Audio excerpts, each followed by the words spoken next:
I remember sitting on our old squeaky porch steps, the paint chipping off like it couldn't wait to leave. Just like Dad. Mom used to say he had wheels under his feet and a heart too big for any map. I never really got what that meant until the police came that day, saying Dad's truck was found abandoned by the side of some forgotten highway. I was just 7, clinging to Mom's skirt, not really understanding, but feeling the weight of her silent tears. Mom Jane was a fighter, though. Without Dad, she took on double shifts at the local diner.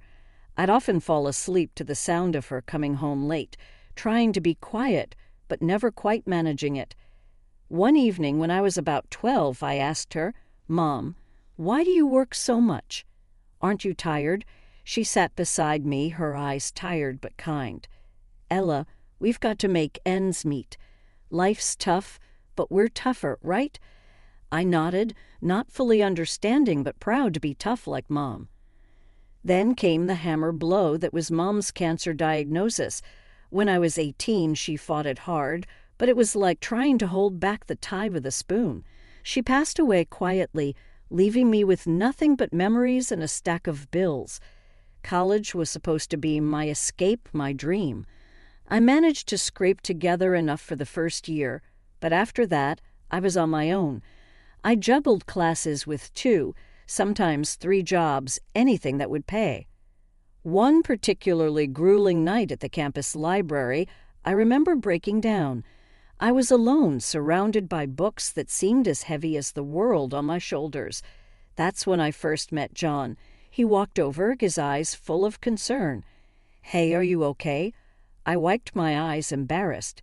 "Yeah, just college stuff." He smiled a little awkwardly. "I get it.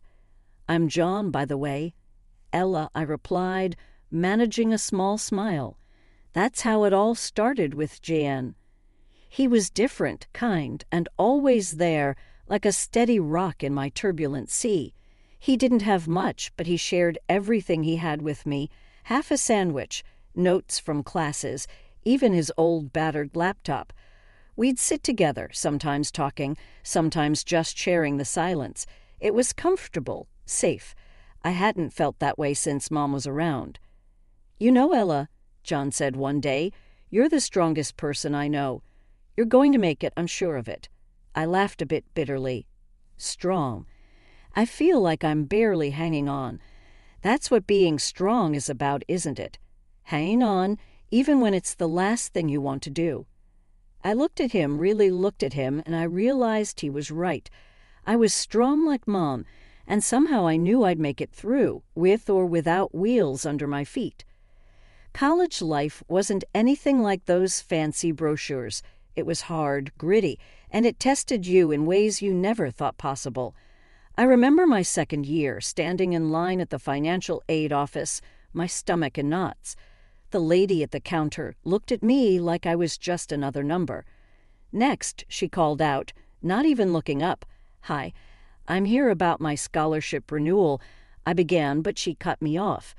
If it's not renewed in the system, there's nothing I can do. Next, I walked away, feeling a mix of anger and helplessness. That's when I bumped into Jan again. "Hey, Ella, everything okay?" he asked, his brows furrowed with concern. I shook my head. "No, not really. Financial aid's a dead end. Looks like I might have to drop out." John was quiet for a moment. "That's rough, but hey, don't give up. You're smarter than half the professors here." I chuckled despite the gloom. "Thanks, John. I don't know what to do." "Come on, let's grab a coffee, my treat. You can tell me all about it." That coffee turned into many more. John became my go-to person at college. He had this way of making problems seem smaller, more manageable. We'd sit in the cafeteria, him with his endless optimism, me trying not to drown in my own worries. One day he said, "You know, Ella, you should start looking for a job on campus. Might help with the money situation." I rolled my eyes. "You think I haven't tried? It's like everyone's out to get me or something." John leaned in. "Not everyone. I hear the library's looking for someone," John said. You're always there anyway, might as well get paid for it. I thought about it. Maybe, but what if they say no? Then we find something else. You're not in this alone, Ella. That's how I ended up working at the library. It wasn't glamorous, but it paid some bills. Between stacking books and serving coffees at a local cafe, I barely had time for studies, but I was making it work one day at a time. John and I grew closer. He wasn't just the guy who bought me coffee anymore. He was my friend, my confidant. He knew about my mom, my dad, and all the messy bits in between. It was one evening while closing up the library that John said something that stuck with me. Ella, you're going to make something of yourself. I just know it, and I'll be here cheering you on. I smiled, feeling a warmth spread through me. Thanks, John. That means a lot.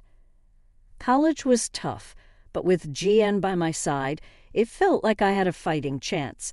He was more than a friend. He was a reminder that some good still existed in this crazy, mixed-up world. After college, life took a turn I didn't expect. John and I got married. It wasn't some big fairy tale wedding, just a small courthouse due with a few friends and less fanfare. We moved into this tiny apartment that had more cracks than walls, but it was ours.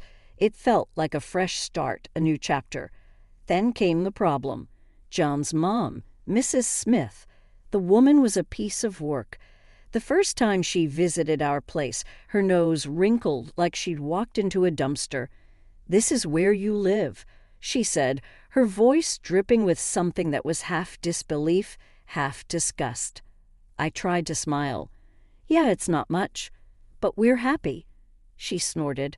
"Happy, John? You can do better than this." "And what about kids? You can't raise kids in this." This JN cut in, trying to ease the tension. "Mom, we've talked about this. We're not rushing into kids. We're focusing on our careers right now." But she wouldn't have it. Every visit was a new complaint. The apartment's too small. The neighborhood's not good enough. Why isn't Ella cooking more? It went on and on. One evening after she left, I turned to John, frustration boiling over. "Doesn't it bother you, the way your mom talks about our life, John?" "Ever the peacemaker," he shrugged. "She's just worried about us. That's how she shows love, I guess." "That's not love, John. That's criticism." "There's a difference." He didn't say much after that. It was like he couldn't see what was so clear to me. His mom's words were chipping away at us bit by bit. Things got worse when she started hinting we should move somewhere better. I lost it one day. "John, we can't afford some fancy place." "Why doesn't she get that?" John looked uncomfortable. "She just wants the best for us, Ella. Maybe we could look at some other apartments, just to keep her quiet." "Keep her quiet, John? When are you going to stand up to her?" "We married. This is our life, not hers." He didn't have an answer. That silence said more than any words could. So we kept living our life in our tiny apartment, with Mrs. Smith's disapproval hanging over us like a bad smell. I loved John, but his inability to stand up to his mom was driving a wedge between us. It was like he was still her little boy, not a grown man, married and making his own way in the world. As time marched on, so did our lives, but in different directions. I landed a job at a marketing firm, and it was demanding as hell, but I loved it. I was climbing the ladder, making something of myself. John, on the other hand, was stuck in the same old job, a manager at a local retail store. He seemed okay with it, but I couldn't understand why he didn't want more. One night, I came home late, exhausted but buzzing from a successful project. John was on the couch, glued to some TV show. I flopped down beside him. "You won't believe the day." We landed the big account." John grunted. "That's great, Ella." I frowned, looking for some enthusiasm. "Aren't you happy for me?" He turned a bit annoyed. "Of course I am, it's all you ever talk about. Work, work, work." I sat up, stung. "Well, sorry for being passionate about my career. What do you want me to do?" "Be like you, satisfied with just getting by." He shot up. What's that supposed to mean? It means, why don't you want more, John? Why are you content just being this? He didn't answer, just stormed off to bed. I stayed on the couch, fuming and hurt. The tension spilled over into everything, even simple conversations turned into minefields. Then came the day when John dropped a bombshell. He wanted us to move to a bigger place, something more befitting our status. I stared at him like he'd grown a second head. Befitting our status, John. We can't afford a fancy place. We're doing fine here. He was insistent. But we can't live like this forever, Ella. And my mom keeps saying. I cut him off. Oh, so it's your mom again. When are you going to stop listening to her and start living for us? John's face turned red. I'm thinking about our future, Ella. Maybe you should too. That hurt. It felt like he didn't see all the hard work I was putting into building that future. It was like we were on different planets. In the end, we did move to a house that cost us a whopping $12,000 a month. I could afford it, but it was a stretch. John seemed happier, but every time I wrote that rent check, I felt a part of me scream and protest. We were living in a house that was too big, with a gap between us that was growing wider. I lay awake most nights, wondering how we got here. Was it the money, the jobs, or had we just changed too much? Just when I thought things couldn't get more strained between John and me, life threw a curveball. John's dad fell seriously ill. It hit John hard. They were close. Overnight, our already fragile routine got upended. One evening, after a particularly rough visit to the hospital, John slumped into a chair, looking like the world was on his shoulders. Dad's not doing good, Ella. The doctors, they say he needs constant care. I sat beside him, trying to be the supportive wife. I'm so sorry, John. Maybe we can get a nurse to help. He shook his head, his eyes distant. No, I've been thinking. I'm going to take care of him. I'll quit my job and move in for a while. I was stunned. Quit your job, John? Are you sure? What about our bills? The rent for this place? He snapped. This isn't about money, Ella. It's my dad. I need to be there for him. I understood, I really did, but the practical side of me was screaming. And I get that, John, but we need to think this through. We can find another way to help your dad. He wouldn't budge. No, my mind's made up. I'm doing this. So he did. John moved into his parents' place, leaving me alone in our big, empty house. Days turned into weeks. I was juggling my job and all our bills while he was, I don't even know what. Every time I called or visited, it was the same scene. John, either glued to his phone or the TV, looking exhausted and frustrated. His mom, Mrs. Smith, was always hovering, throwing in her 2 cents. One day, I found him sprawled on the couch, a beer in hand, eyes glued to some game. John, shouldn't you be with your dad? He barely glanced at me. He's sleeping. What do you want me to do, sit and stare at him? I bit back my frustration. You could look for a part-time job, help out with our expenses. That got his attention. He sat up, angry. Really, Ella? You want me to work now, while my dad's lying there, dying? I tried to keep my voice steady. We're drowning in bills, John. I can't handle everything on my own.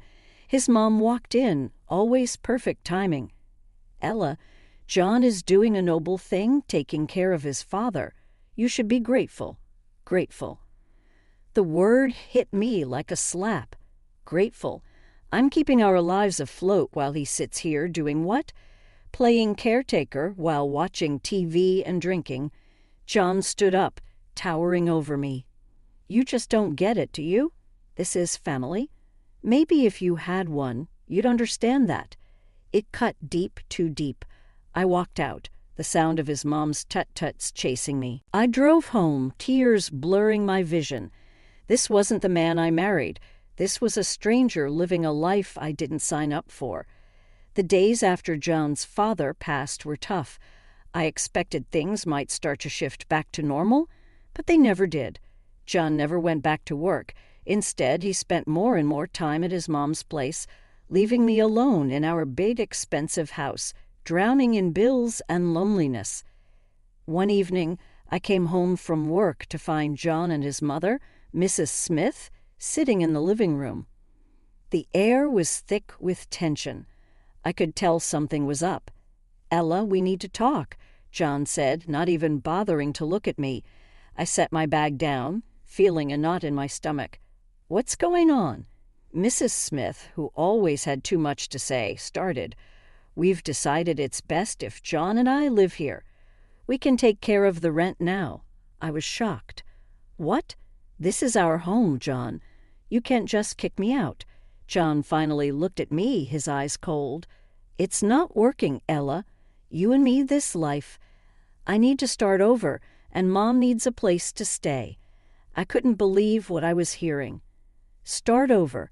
So you're just going to throw away our marriage just like that?" He shrugged. "It's been over for a while, hasn't it? We're just making it official now." I turned to his mother. "And you think you can just come in here and take over my life?" Mrs. Smith stood up, her voice sharp. "It's for the best, Ella. You and John were never a good match. He needs to be with family now." I was seething. "Family? What about me? I'm his wife." John stood up facing me. "Not anymore. We want you out, Ella. The sooner, the better." I looked between them, the betrayal cutting deep. "Fine, I'll go. But don't think for a second that this is okay. You're both making a huge mistake." I packed a bag with my essentials, my hand shaking with rage and hurt as I walked out the door. John's voice followed me. "We're doing what needs to be done, Ella. You'll see, this is for the best." Settling into my new, modest apartment felt like a fresh start. It was small, but it was a place where I could finally breathe, away from the stifling atmosphere of my past life with John and his overbearing mother. The walls were bare and the furniture was minimal, a stark contrast to the lavishness I'd left behind. As I was arranging my few belongings, my phone buzzed. It was a message from an old mutual friend of John and me. "Lara, hey Ella, have you heard about John and his mom? They're living it up. Expensive clothes, fancy gadgets. Wonder where all that money is coming from." I stared at the screen, a mix of curiosity and bitterness swirling in me. Where were they getting the money? I thought back to the expensive house, the bills, and the lifestyle they had insisted on. It didn't add up. Shaking my head, I typed a quick reply. "No idea, Lara. Good for them, I guess." But the question nagged at me. I couldn't help but wonder how they were affording such extravagance, especially after kicking me out and with John not working. A few days later, I ran into another friend, Mike, at the grocery store. He brought it up again. "Ella, you won't believe it. Saw John and his mom at the high-end electronics store. They were buying like there's no tomorrow. Heard they even sold their family home. Crazy, huh?" I forced a smile. Yeah, crazy, but inside my mind was racing. They sold the family home. Was that where the money was coming from? As I unpacked groceries in my kitchen, a small, unadorned space that was now my refuge, I couldn't shake the feeling of unease. I was moving on, building my life again from scratch, while they seemed to be living in a world of luxury built on lies, deceit. I sat down at my tiny dining table, a second-hand purchase, and let out a long breath. It didn't matter, I told myself. I was out of that toxic environment, free from their twisted dynamics. But deep down, I knew the truth. It did bother me. It bothered me that they seemed to be thriving after throwing me to the curb. I had worked hard for everything I had, while they seemed to be enjoying a life of ease and comfort. As the evening wore on, I found solace in the quiet of my apartment. It was mine, earned through my own effort and resilience. I had lost much, but I had gained something more valuable: my independence, my sense of self. For months into my new life, the past came knocking in a way I never expected. My phone rang one lazy Saturday morning, the caller ID flashing John's name. I hesitated but answered. "Ella, we need your help." John's voice was shaky, desperate. I sat up, alert. "What's happened, John?" "It's all gone wrong. We got kicked out of the rental house. Mom and I.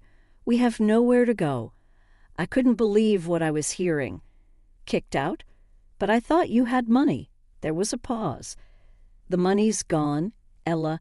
Dad left debts, not inheritance. We thought." His voice trailed off. I felt a mix of emotions, shock, disbelief, and a tinge of satisfaction. Were they really posh all this time, hoping for a rich inheritance? Seriously, it was too much, even for my ex-husband. "So what do you want from me, John?" "We were wondering if maybe we could stay with you, just for a while, until we sort things out." I laughed, a short, bitter sound. "You want to stay with me after everything?" John's voice was pleading now. "Please, Ella, we have nowhere else to go. Remember the good times. Can't we just—" I cut him off. "Good times, John? You and your mother threw me out of my own home. You can't just come crawling back now that things are tough." He was silent for a moment. "I know I messed up. Ella, I'm sorry. We're just really desperate."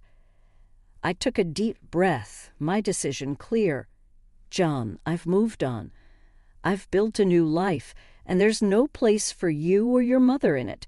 You need to figure this out on your own." "But, Ella—" "No, John, it's over. You made your choice, now live with it." I hung up, my heart pounding.